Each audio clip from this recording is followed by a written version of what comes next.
Hello everybody, welcome to It Was Tuesday with your host, James Chen, and we are here for another fun week of fighting game community stuff. No big story to talk about today. Actually, there's just a lot of stuff happening in the fighting game community, and so we're going to talk about all of that today instead here. Namely that Tekken 8, Under Night in Birth 2 have been released and are now in the hands of the loving public here. And so, yep, even more fighting games. So many fighting games to play. I don't know how we're going to fit in the time to actually play all these fighting games. Oh man, it is definitely it's a good problem to have, but it is definitely hard to put in all the time because, again, Granblue just came out last month. And now we have Tekken 8 and Under Night in Birth 2 out. And so far, the words that I've been hearing is that Tekken 8 has been apparently received very well. I see a lot of people trying it, new players who have never played Tekken before, trying to learn Tekken. It seems like people are, getting used to the heat mechanic a little bit. Now, obviously, there's going to be bugs and little problems here and there. This is happening with Tekken and with Under Night in Birth.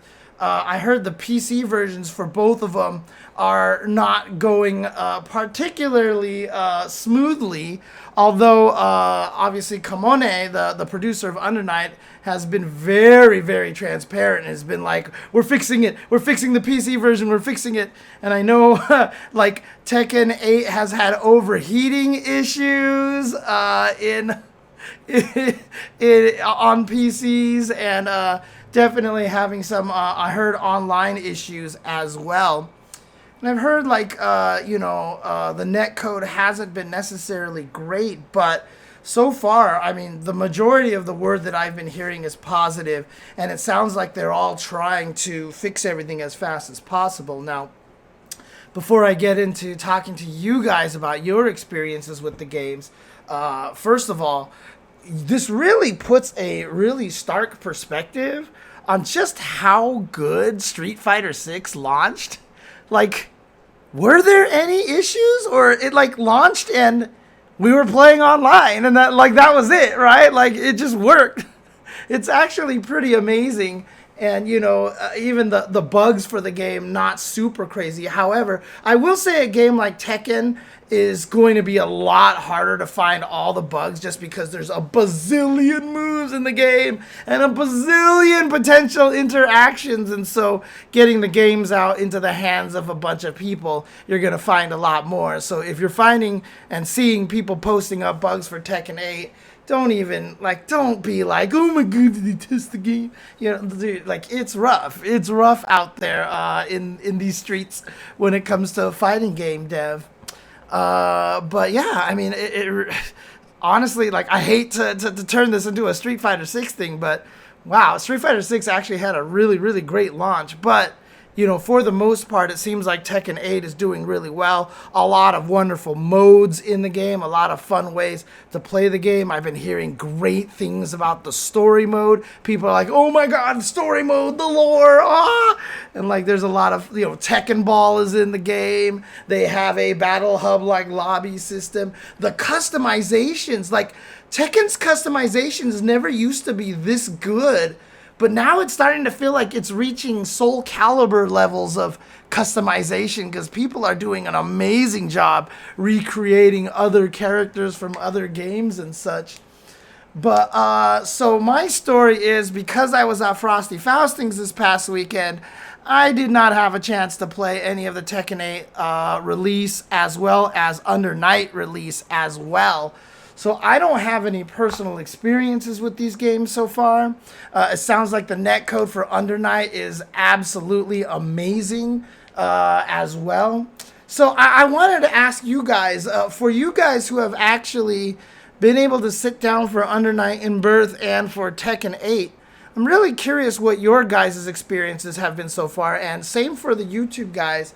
If you guys want to leave a comment below just to let me know how your experiences with Tekken 8 and Under Night have been. Now, obviously, you know, there's all sorts of facets of this. There's the netcode facet, there's the matchmaking facet, there's just the I'm enjoying the gameplay and the new mechanics facet. And such, and I'm really curious, you know, for you guys out there who have actually played the game, what you've thought of it so far. Obviously, we just started the stream, so the viewers are slowly rolling in. So I know we don't have too many people in here. Arako says that the Tekken 8 netcode isn't that bad. Some matches are unplayable from people's bad internet, right? Has there been any confirmation on what the netcode is, or is it still kind of nebulously vague, Tekken 7 sort of rollbacky, but not rollbacky kind of thing? So, yeah, and so Gundam Jehudi Kai says that they bought Under Night in Birth 2 on PC for the first time. Usually a console player was pretty miserable. Day one of the game crashed when I tried to matchmake. I know that they've released a bunch of patches for Under Night in Birth 2, so I'm wondering if people are having better experiences since the patches. Even Ex Narima says, Under Night has been good when the game works. The problem is I'm still having issues getting matches due to some of the PC issues. Now, are there any Under Night players who are playing on console? Because I heard the console experience for Under Night has been fairly flawless so far. So if you want to play, it almost sounds like you're better off playing on the PlayStation version, which is kind of a shame because honestly, a lot of people are playing fighting games on PCs these days. So it's really, it's an unfortunate situation right now, and we hope that they're working on it and they'll get it taken care of. As I mentioned, Kimone has been very, very transparent and has been talking about it and basically saying, like, yes, we're doing our best to fix the issues and such. But, I mean, in terms of, talking to people at Frosty Faustings, some people are saying this is the best version of Under Night. Like, I was talking to some Under Night players and they said this might be so far one of the best versions. Obviously the game is brand new, and as we go we're going to find out someone is super busted, but I think a lot of people have been enjoying Under Night. And Nutacon actually says, been away from the FGC, but Tekken 8 brought me running back because it's amazing and I want more. So there you go. So one good person in there with good stories and good impressions with Tekken 8 so far. So, so it sounds like the Tekken 8 is being really, really enjoyed by a lot of people. Chad Mode saying Tekken 8 is a masterpiece. I mean, again, I haven't had a chance to try it, so I apologize. I wish I did, but I was at Frosty, so I really didn't have a chance to get my own opinion.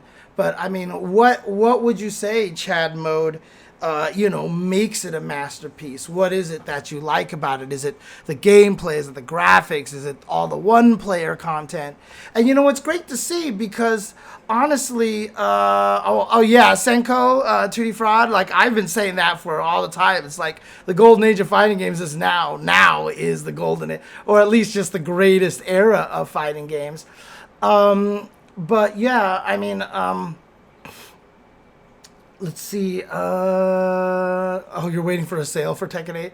Also, the story mode has some really nice character moments. Yeah, like I said, I've heard the story mode is absolutely amazing for Tekken 8. Most people who have played it have just been gushing about it, and obviously a lot of people don't want to spoil things. So if you please, nobody spoil anything in the chat as well. So Arcade Lounge is superior to Battle Hub. Interesting. Okay, because I love Battle Hub.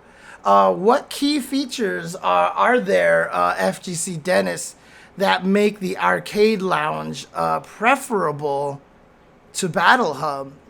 Curious to see what kind of things are there. But how about gameplay? Anybody have anything to talk about the gameplay for like Under Night. Like I said, the Under Night players that I was talking to at Frosty basically said that they feel like it's one of the most balanced versions so far. Again, it's really hard to say so early on. Yeah, oh yeah, if MK1's not in the main lineup of EVO, something is really wrong. Something is definitely wrong. Yeah, Tekken 8 replay takeover in practice mode is so damn good for learning. I'm really glad they added that Rumps Potatoes, because like I feel like Tekken is a game that needs it more than anything else. Because there's so many moves, it'd be nice to just be able to go like, wait, I got hit. What can I do in this situation? What can I do in this situation? So, yeah, I mean, it's tough, John the Automaton. You know, he says Street Fighter 6 is my first proper fighting game. I don't think I can handle learning another fighting game, but I'm getting fear of missing out by passing on Tekken 8. Yeah, I mean, again, keep in mind, too, if Street Fighter 6 is your first fighting game, Tekken's going to be a wild thing. I mean, we could definitely talk about this a little bit, because Tekken is a very different game. Now, the nice thing about it is because Street Fighter 5 and Street Fighter 6 have a lot of frame data concepts, that does make Tekken a little, like, the concept of taking turns and such that exist in Tekken makes a little more sense. But Tekken is just a wildly different fighting game than Street Fighter. It's just such a different kind of feel. The concepts are different. You actually stand block the majority of the time instead of crouch blocking, and you know, you have to understand a lot of the ideas of the games. You know, obviously the, you know, standing one, the crouching one are the you know, standing jabs and crouching jabs, and they're very important for taking turns, just like in Street Fighter. But there's so many ways to blow those away. You can, you know, hop kick low jabs, you can parry low jabs and such, you can duck understand jabs, and again, it's just like the way moves are input. You know, you've got a crouching state and a standing state. You really have to understand the difference between them. Sidestepping, again, this could all be different. I'm talking Tekken 7 mostly right now. Obviously Tekken 8 might feel a little bit different. Like, apparently a lot of, you know, in Tekken 7 and previous Tekkens, if you had a move that was like a quarter circle forward plus punch that you had to do while standing, if you were crouching, you couldn't just input that move, but apparently you can now. So that's a change in Tekken 8 to be a little bit easier to input crouching moves. I mean, standing moves, motions from crouch. But again, most of the time, you know, most characters don't have, you know, quarter circle forward as their special moves. There's no special moves in this game, really. It's just a giant list of moves, basically. So, I think you'll love the new tips and replays system. You can play your own matches. It literally pauses on your key moments, and you can actually swap and control. Yeah, that sounds amazing. Obviously, it's not going to have the frame meter, because I don't think... I will say this. Tekken has always kind of had a history of having very just like passable training modes. Now, I don't know how the training mode for Tekken 8 is, but I hope it's a lot better than it has been in the past. Because even like in Tekken 7, there were like things wouldn't get listed as combos that were combos, etc., etc. It was just kind of really bizarre. High levels to see players. Yeah. Training mode has frame data. Nice. Okay, so we don't have to pay for frame data. Yeah, that's what Nutacon is saying over here. It says, actually, you can counter this move with so-and-so, and you can hit the button to practice the move yourself. And that's really cool. Like, that's really good. Because for the longest of time, Harada had been pretty stubborn about that. Like, he wanted people to discover stuff on their own and didn't want to handhold people. But you know, like I said, one of the nice things about Street Fighter 6, and obviously they had a lot of these features planned before Street Fighter 6 was released, but Street Fighter 6 coming out still, I feel like, really just kind of, set the standard for what we expect out of fighting games. And so it's really, really cool to see Tekken 8 have so many features. And again, if you're someone trying to learn Tekken 8 and you're hearing all this and you're listening to all this, you're like, that sounds amazing. I totally want to try that. In 2024, who has the time anymore, especially as old people? Yeah, not only just about old people, but also there's just too many fighting games. There's just really... Oh, it'll also tell you in your replay highs you could have ducked. Oh my goodness. So the idea, what Chad Mode says, it'll also tell you in your replay highs you could have ducked. If you're new to Tekken, a lot of times there are pokes that you can go for that are safe on block, and you can kind of fish with them, but they're highs. And so this is a common concept in Tekken, in that these moves that are highs will be safe on block. So if you're just standing the whole time and you're blocking all these things, some of them are even plus, and that there's really not much you can do with it, due to basically fight against it, but you can learn to crouch. So for example, Lucky Chloe, everybody had an armored move in Tekken 7, and Lucky Chloe's was completely safe on block. Like, you're totally used to blocking everybody's armored move and at least getting a 10-frame punish on them in Tekken 7. But Lucky Chloe's was completely safe. And when I would fight it, I was like, why is this safe? This is totally unfair, right? And people are like, it's a high, you can crouch it. And so basically, if you predict that Lucky Chloe's gonna do her armored move, you could just duck it and punish it that way. And so it's a very common concept in Tekken that a lot of the times the moves that feel strong and abusable and you're having trouble fighting them is because they're highs and you can actually crouch them and punish them. But of course, if you didn't learn that, or if no one tells you, or if the move just doesn't look like a high, you may never know. So the fact that it's actually telling you that it's a high in the replay is really great. Yes, highs, the definition of highs is that they will whiff if you crouch. Things that hit you if you're standing or crouching are mids, and things that hit you if you're stand blocking are lows.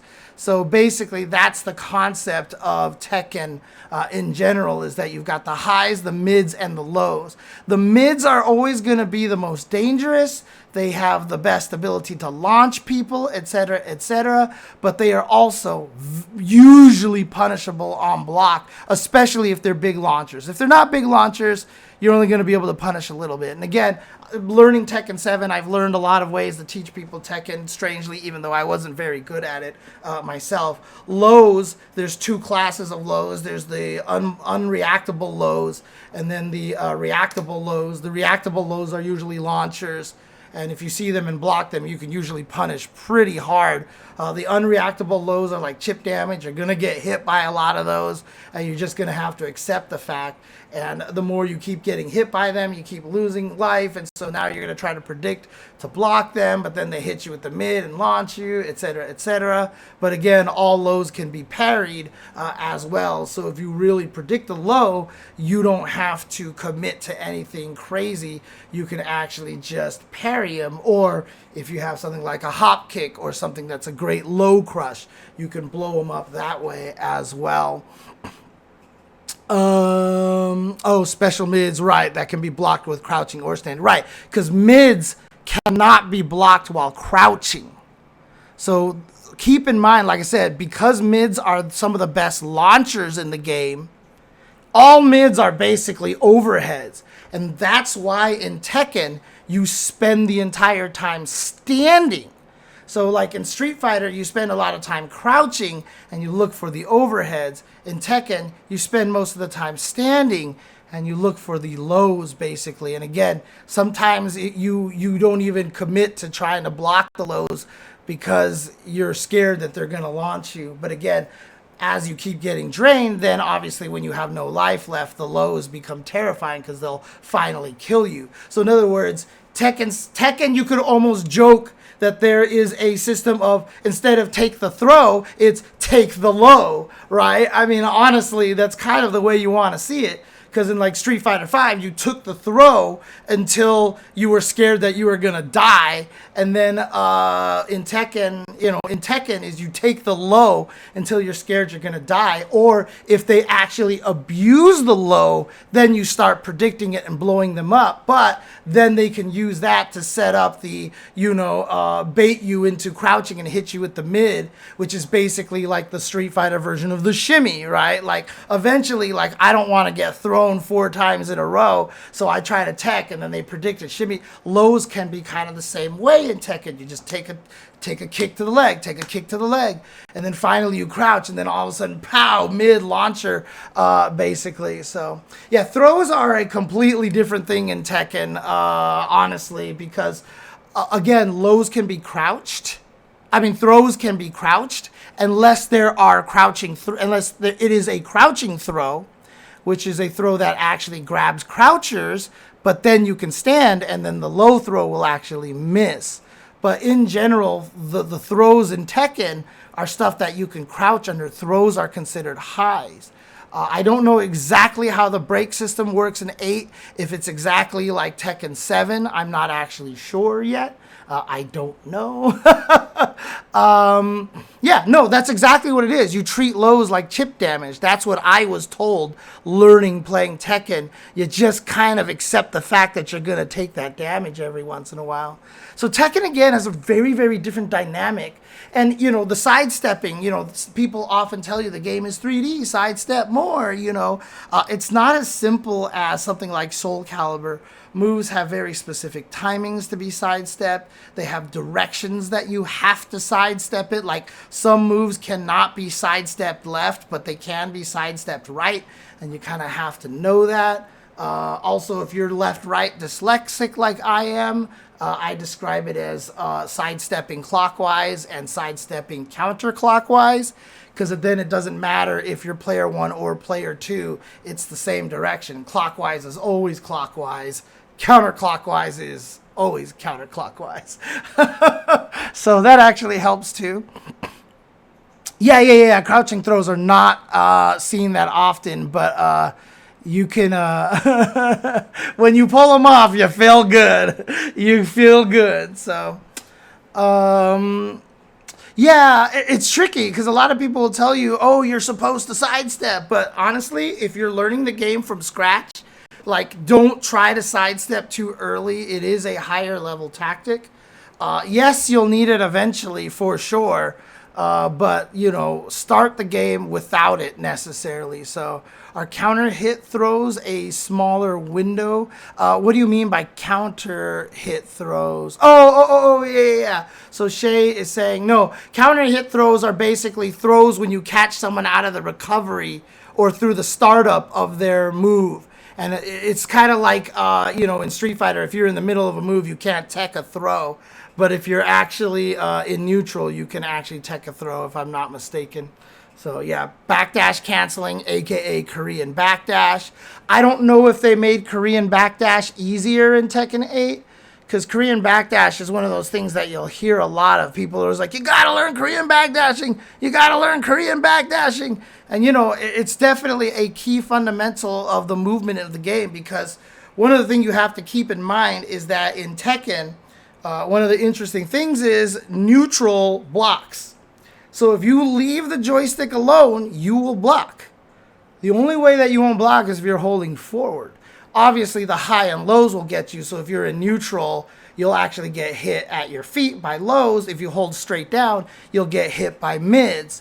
But if you let go of the controller or hold straight down, you're just blocking automatically. When you're in neutral, you automatically block so long as you're not holding forward on the controller. And that's the power of the Korean backdash. That's why backdash canceling is so important, because you can also block out of your backdash, right? So if you're just like backdash canceling, technically speaking, you can block. You're blocking the entire time outside of the high-low mix-up. And so it's a very powerful defensive option to be able to bait moves out so that you can whiff punish them. And if you're at the wrong distance, you end up still blocking them. Obviously, you can get caught at certain points during the Korean backdash if you're crouching and stuff like that. But it's really, really important. And Rumps Potato says Speed Kicks and Anakin also have a great Korean backdash tutorial. You don't need a special lever, John Automaton, who asks, isn't that the one you need a special lever for? You don't need a special lever, as Mike Lee says, just more efficient if you have a lever that returns the neutral faster. Backdash canceling is like wave dashing in other games if you don't have a way to dash with buttons, right? It's really important. Again, it is something that's complicated, but you should learn it earlier than later. Kind of like sidestepping, I would say not to obsess with Korean backdashing early on when you're learning Tekken. But eventually it's something you're going to have to start learning pretty.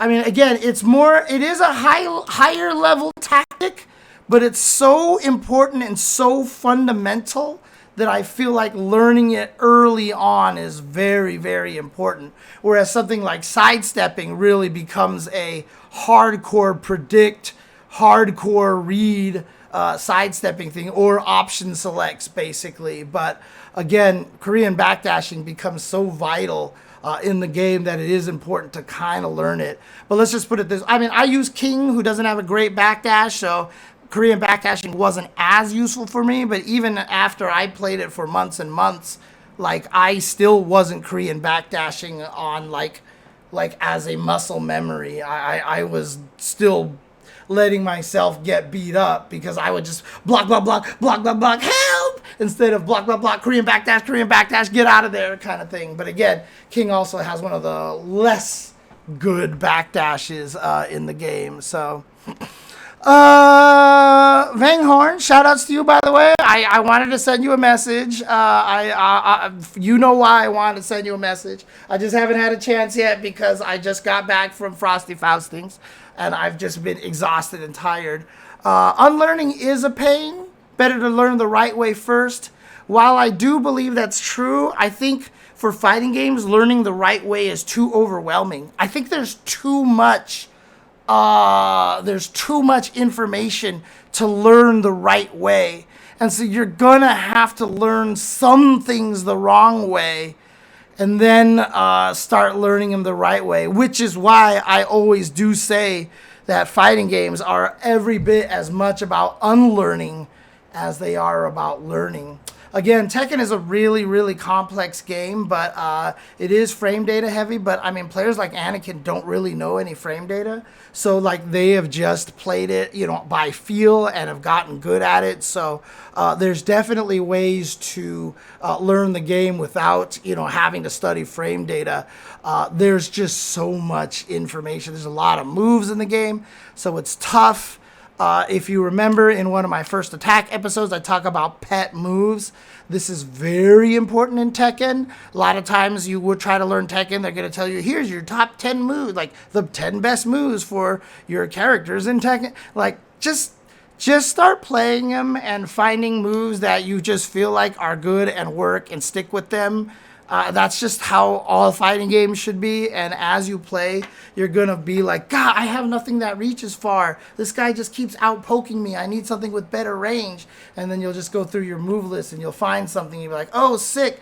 King's forward 4 is actually a pretty good range button. I'll use that, and stuff like that. You'll eventually get to that point where you realize you need something else and you can go and pick up new things. So that's what somebody told me, Forrest. Somebody told me that Anakin doesn't study frame data.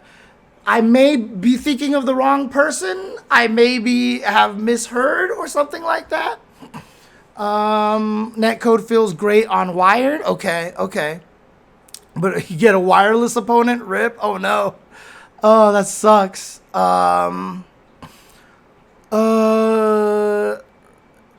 Right, you don't want to cancel the dash. So what makes backdash canceling most difficult is that it's not instant. You don't want to cancel the dash as fast as possible. Yes. So basically, you need to let yourself go before you start the next one. If you do the Korean backdash as fast as possible, your character literally goes and doesn't basically move anywhere. But yeah, I mean, enough of little beginner tips from me about Tekken and stuff. Really should try to play the game. A lot of people are having fun with them. And yeah, you know, Forrest, when you say a new character comes out, he's already making a tutorial for them. Keep in mind that a lot of Tekken characters, there's a lot of categories for Tekken. Okay, there's a lot of categories. So basically, everybody will have their 10, 11 frame punish. Everybody will have their 12 frame punish. Everybody has a 13 frame punish, and then the 14 frame punish, which is typically a launcher. So that's kind of how you want to feel. The 10 frame punishes are almost always just going to be 1-2. You get a 1-2 or a 1-4 or something like that, and that's like the best you're going to get, or a 1-1-1, you know, as a punish. But those are the smaller damage punishes out there. That usually covers anything that's -10 and -11. Once you get to -12, there's usually moves that do more damage and actually give you better combos a little bit, but usually still don't get you anything crazy. It's usually just that string, pow pow, and you get that, but you don't get like crazy combos. 13 starts to get, you know, there's certain moves out there that you have 13 frames. Again, that's better. And then 14 is where you start to get into the launch punishing realm. And so when a player like Anakin or some fantasy player that doesn't study frame data, you know, they don't have to study frame data. They just know what's my fast punisher, what's my middle punisher, what's my long punisher, and what's my launch punisher. And all you have to do is just test out your opponent's moves, like another character's moves, and just see what's actually launch punishable or 1-2 punishable. You know, with the frame data actually being listed in the game, it makes it that much easier. But that is a thing in Tekken. Is a very, very categorized thing. And also keep in mind, remember I mentioned that your move set from standing is different than your move set while you're crouching. So usually you're going to have a different set of punishes from standing or crouching. So if you have a really nice 12 frame punish against standing things, some characters may not have a good 12 frame punish from when they're crouching, and it's really middling or something like that. So that's actually a really interesting thing. So learn your 10, 11 frame punisher, your 12, 13, and 14 frame punishers from crouching and from standing. So for example, with King, you know, my launch punisher while standing is my hop kick. But when I am crouching, my best from crouching launcher punisher is going to be holding down back and then down forward +2, where he does the little stomach gut punch. So you're going to have to make sure you study those things for your characters. But again, that's stuff that you can learn a little bit, yeah. Tekken is definitely very different from Street Fighter. So if you start from Street Fighter, understand that Tekken is going to feel very, very foreign to you. But, you know, obviously if Tekken is your first fighting game, then, you know, a lot of things are going to just make sense because you don't have other things to conflate with.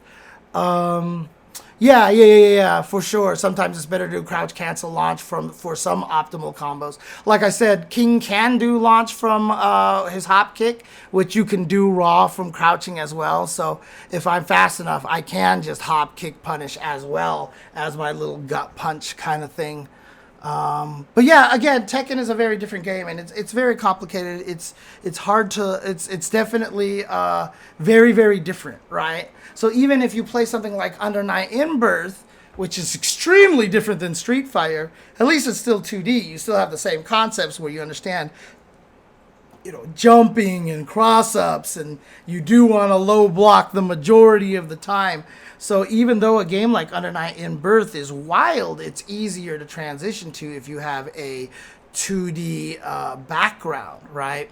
And so Under Night in Birth might be a little bit easier to get into, but keep in mind the characters in the game are just completely wild, and so every character in the game is like their own fighting game. You really have to understand their system and what their threats are.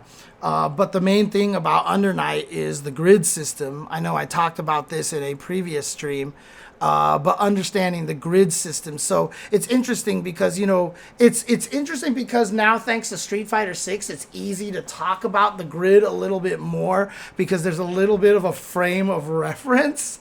But the grid system is very similar to the drive gauge in that you should be paying attention to it like the majority of the match. And you're literally fighting to go to basically be winning in the grid whenever the timer finishes. And again, I don't want to get too complicated and scare people. You can play the game at first without paying much attention to the grid, but after a while you do want to start paying attention to it, because everybody has you know, a V skill essentially that you can do, but that eats your grid. But then if you are smart blocking, like actually using the shield thing, you block things, you gain more grid. If you move forward, you gain grid, etc., etc. There's this very delicate balance of playing the game and trying this tug of war to win the grid. What's it called again? Whenever you get the grid, when it shoot, I can't remember the name of the term when you actually when the timer fills up and you have more grid and you win, you go into Vorpal. Is that what it was called? Like, I know it's not, like, I almost called it you go into heat, but was it called Vorpal? Like, you went into some state, and I can't remember. How do you get grid break? Okay,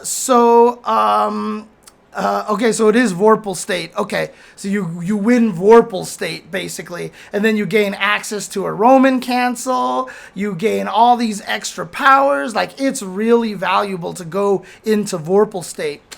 Grid break is if you make, like, certain mistakes. So, for example, like I said, there's the perfect guard thing, which if you're using it and the person hits you, you gain grid, which is why even though there are some really powerful zoners in this game, if you are very good and skillful, active on your defense, you will build your grid as you're defending, and then when the timer fills up and you win because they're sitting there shooting and giving you grid because you're basically intelligently defending, you get Vorpal state, and now you have more tools to get in on them. But there are ways to make mistakes. So, for example, if you're trying to use the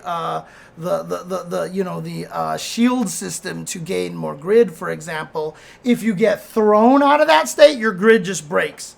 And if your grid breaks, you have no access to anything. You can't do your V skills that I mentioned. You don't have access to a ton of things. Like, you're screwed. You don't even have access to your super meter, if I'm not mistaken, because your super meter breaks too. So, like, being grid broken is really brutal in that game. There's definitely more than one way to get grid broken.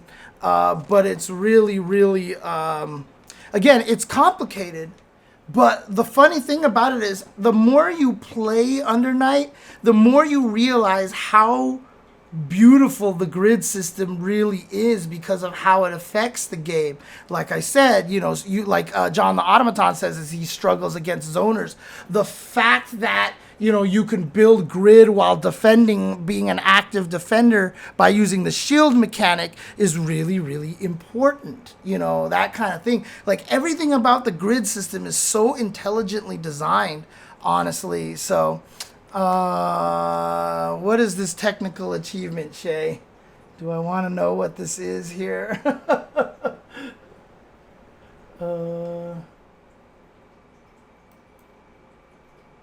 What is going on over here? Why is this? This is a, did you give me the right clip, Shay? I don't know what this is. This is looks like it's talking about Pal World or something like that.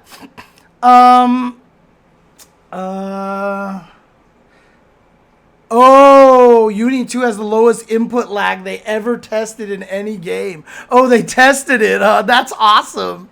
That's actually really cool to hear. Oh, that's really cool. But yeah, so Under Night in Birth is, you know, again, every character is crazy. Every character is wild. And, you know, it's like, it does remind me of that DNF Darkstalkers vibe, in which it just feels like everybody is broken, and you're just like, how does this work? This character is broken. Oh my God, this, like, every character is broken except the one I'm using. But, you know, every character is super good. However, unlike DNF Duel, Under Night does have air blocking, but you have to use the the special guard in the air, if I'm not mistaken, in order to air block. So you have to actively do that. But it's just the game is so chock full of systems, but the way everything plays out makes a lot of sense. Like if I told you that when you tech somebody's throw, if someone throws you and you tech it, there's a decently large window to tech. It's a little bit longer than Street Fighter 6. But if you tech a throw, you're plus. Like you literally put the opponent in a state in which the only thing they can do is block. So you can actually force a block on an opponent when you tech a throw. And you're like, that sounds awful. Why should they be rewarded for teching my throw? Like, that sucks. Now, why would I ever throw? Because if they tech it, that means I'd be... Dude, trust me. You play the game enough and you realize if that wasn't the case, dude, it would be a problem. Like, you should be rewarded for teching the throw in Under Night. And like the more you play, the more you realize how intelligently designed these systems and how they all work together and such. But I will tell you right now, it is one of the most complicated fighting games because there's the Vorpal state, there's the Roman cancel mechanic that I told you about, there's the V skill mechanic, and I'm ashamed because I can't remember the names of all of these mechanics right now.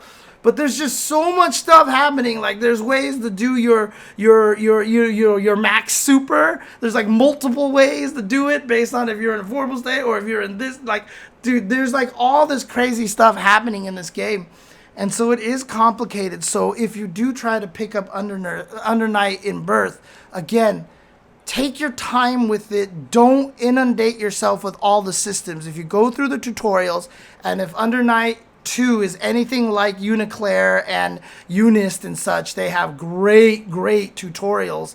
So I hope their tutorials still maintain that level of quality and detail. But again, you're going to get overwhelmed by the systems in Under Night. Take your time with them. Learn the essential systems. Understand how the Gatling system works and how reverse beat works, for example, because Under Night is freeform like Melty Blood in that you can just chain anything into anything as long as you haven't used it in that chain. So I can do standing A into crouching C, into crouching B, into standing B, into standing C, into crouching A. Like you have all 6 of those standing and crouching between A, B, and C, and you could chain all 6 of them in any order that you want. And so you start to learn to be able to do some crazy combos off of that. Understand that there's only one OTG per combo. There's only one ground bounce per combo. There's a lot of things to learn early on for Under Night in Birth. And yeah, while again it's rough because maybe you have to unlearn some stuff later on, it's just too much. There's just too much to learn in the game all at once. Take your time with it. Yeah, it definitely sounds complicated, but Forrest, like a lot of people are like, oh my gosh, it's holding it back. But then you go and play a game like League of Legends and they're actually kind of complicated, right? Like there's a lot more to those games. You got to understand the build. You got to do this. There's this system. There's all that stuff. And like people can get used to it. I just don't know what it is about fighting games that make people intimidated so much easier than everything else.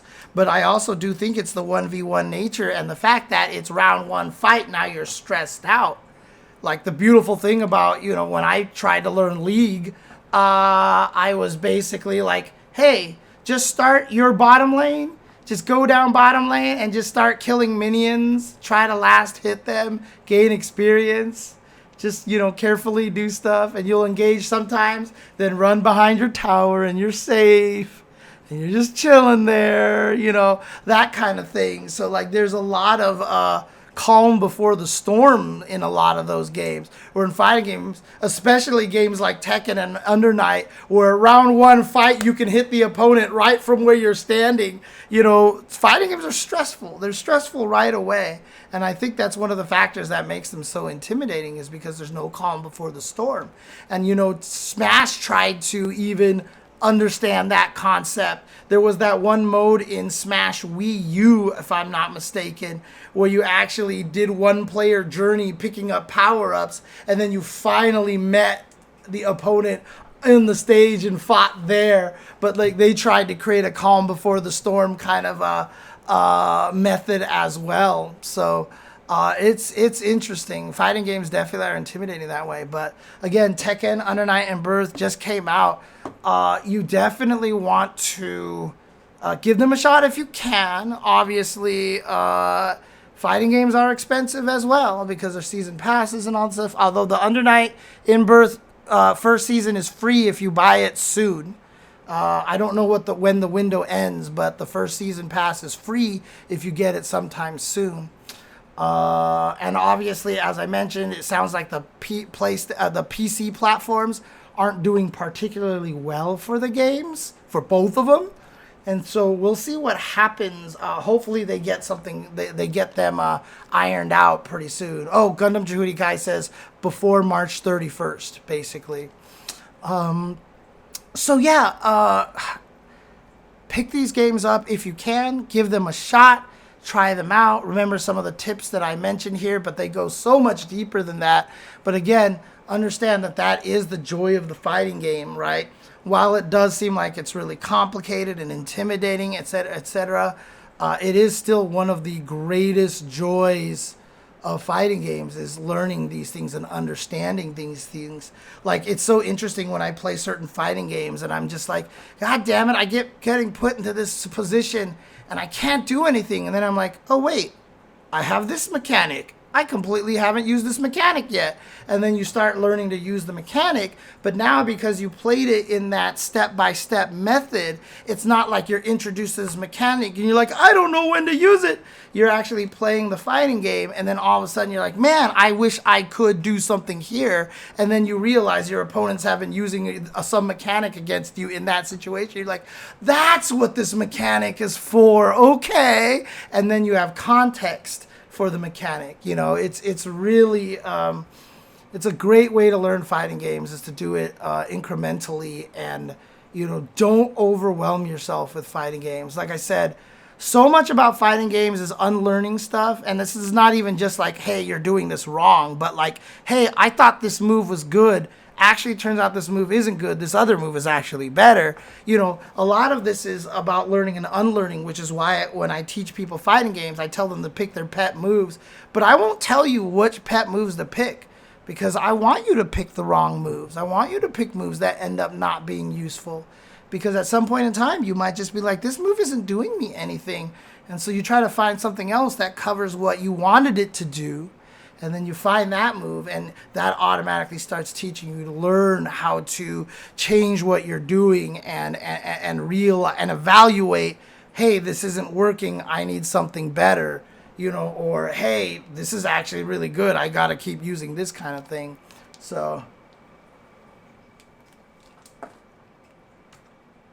yeah, take your time with them. Both of them are very complex games, but all fighting games are complicated, man. Like, I mean, once Street Fighter 6 came out, the whole drive system, I was just like, I can't handle thinking about all of this stuff at once. And now it's like a little bit easier now. So again, you know, keep in mind all that stuff when you're playing these fighting games like Tekken and Under Night. But it sounds like to me everybody's having a grand old time with them. Obviously, the wired internet connection seems to be doing better for Tekken 8, as Tekken 8 isn't true rollback or something. I don't know. But Under Night is rollback. And from what I've heard, the Under Night netcode has been fantastic, according to the people that I talked to at Frosty Fausting. So, and that useful move might keep changing until you reach intermediate level where you can't gimmick your way out. Yeah, and the funny thing about it is those moves that weren't useful to you before, you might actually come back to them because you're like, actually, that move probably was actually a decent anti-air. Let me go back to that move and try it out. So, you know, and see how it goes. So, okay, so is that confirmed? Okay, so play above 200 milliseconds and you will see rollback jittering. So Necromancy Black says Tekken 8 definitely has rollback. That's good, that's good. Netcode is massively improved over Tekken 7. Excellent, excellent. We are in an era where we can play like 19 fighting games, all of them with amazing netcode. I mean, honestly, the only game I feel like that's really missing from this is UMVC 3 at Street Fighter 4. Like, I feel like everything else has gotten rollback net. Okay, not Virtua Fighter. Virtua Fighter obviously needs some form of rollback netcode somewhere.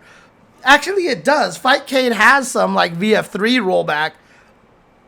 Yeah, we talked about that, Necromancy Black. The replay system telling you could have crouched this, you could have punished this with that. I mean, that's excellent. That's excellent, especially because, as I mentioned, Harada at first was, the reason why he didn't want to put frame data in the game is he was like, that takes the fun out of it. I want people to discover this on their own. And, I want people to, but we're just not in that era anymore. We're just not in that era at this point. DBFZ actually had an announcement that they're working on the rollback netcode. So it's coming, but they're still working on it. So Blaze Blue, yes, got rollback, if I'm not mistaken. Yes, it did. Yeah, stepping into replay at any point and controlling it is great. It's really, really, really good. So, I mean, again, it was different back when it was in the arcade situation and when there wasn't that many games and when the characters didn't have as many moves.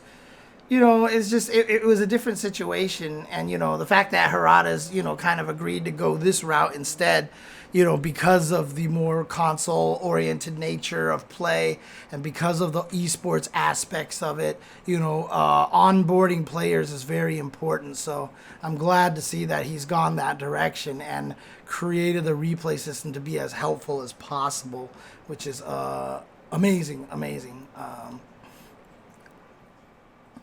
But was it actually more fun than having a comprehensive frame meter? So, John, the automaton, it's kind of, it's not quite a fair comparison because older arcade games were designed in which the frame data was not as important. It just wasn't as important. Super Turbo, everybody had one frame throw, so if you're -1, you were punishable. Block pushback on block was so much higher. Most games had invul DPs or some system just to completely circumvent frame data and stuff. Like I said, I was talking to somebody online and they were like, what are you talking about? Like every fighting game, frame data is useful. And I was like, if you study frame data of Super Turbo and Third Strike, I guarantee you it will absolutely do nothing to help you beat the top players in Third Strike and Super Turbo. Like knowing the frame data basically means nothing. It just doesn't, it's just, can I be punished or can I not be punished? If not, then I might try to parry, kind of thing. So it was very different back in the day. We didn't have to know frame data back in the day because, we had no internet. These games were literally designed to be quarter munchers, whereas a game like Street Fighter V and Street Fighter VI can be designed with training mode and websites in mind. Like, again, when I played Street Fighter 2, there were no websites. Okay? Like, there were no websites. I was writing an FAQ for something called brawl.mindlink.net. And if you know what brawl.mindlink.net is, you are truly old school. You are super old school. But it certainly wasn't a website, let me tell you that. So, no internet when we were playing Street Fighter 2, which is why it was wild that people got so good at that game, even without it, even without the internet. But there were patches. Street Fighter 2 actually got update patches in the arcades. Like, things would change. Like, there was one point in time where, like, if you were using Ryu or Chun-Li, you're standing roundhouse anti-air to everything. And eventually they changed it so that, normals didn't anti-air as well, etc., etc. So there definitely were versions of Street Fighter 2. In any case, I'm getting completely off topic here. Play Under Night, play Tekken 8. I've been hearing great things about these games. I will be trying to play them. I don't know when I'm going to be getting into Tekken 8 because I really want to learn Under Night and I really want to learn Granblue first. and I'm still playing Street Fighter 6. So I don't know when I'm going to get into Tekken, but, you know, hopefully I'll try to get into it at some point. So, yeah, at some point in time, you know, I'll definitely get into Tekken. I have every intention to give it a shot and see if I can actually get better at it. And sounds like this replay system will make things a lot easier to get better at Tekken. So I'm excited by that. But again, they just came out. Sounds like everybody's having a great time with them. So, you know, if you're interested in them, definitely check them out and remember some of the tips that I put in here. And hopefully we'll see you guys online playing those games. So both of them deserve to have really wonderful scenes out there. And it's great to see a new Tekken. Like, I'm so happy that we have a new Tekken here, because Tekken 7 has been the main Tekken for quite some time. So it's actually really cool. So do the arcade quest in Tekken 8 first. It shows you mechanics over the course of it. Yeah, and I heard the story mode is actually just super good. So unless arcade quest and story are two different things, Necromancy Black. Wow, Forrest, you're such a Tekken guy. The fact that you're saying that you might actually take you years before you get into Tekken 8 is crazy. But, I mean, obviously, everybody's life is a crazy situation. So, yeah, do your thing, man. Do your thing. When you get to it, you get to it. So, in any case, thank you guys for tuning in and listening and listening to me talk about some Tekken 8 and Under Night and 2. We got Under Night in Birth 2. We got a lot of topics here. There's a lot of stuff happening in the fighting game community. So keep an eye for these popping up. I'm not sure how I'm going to upload them, what order, if I'm going to group two of them together, etc., etc. But definitely keep an eye out for these, because these will be coming up at some point in time on the YouTube channel. So keep an eye out for them. This is going to be about the finals for the Dragon Ball World Tour. Some new mechanics to King of Fighters 15. Evo announcement is next week. And then I was going to talk a little bit about Frosty Faustings and my experience there. So Arcade Quest is using the player avatar. Story mode is playing through the Tekken story. Got it. Oh, thank you, Isaac. Isaac says, me and David commentating the final for Street Fighter 6 last weekend was so refreshing. Thank you. I appreciate that. Yeah, exactly, Shay. The fact that both Tekken 8 and Street Fighter 6 are very strong in very beginning is super good, not only for them, but for the FGC as a whole. Absolutely. Absolutely. So really, really, really happy about that. In any case, thank you guys for tuning in. And, of course, the day that this podcast graced your ears was the most important day of your life. But for me, it was Tuesday. I pressed the wrong button. but it was the most important day for my... But for me. It was Tuesday.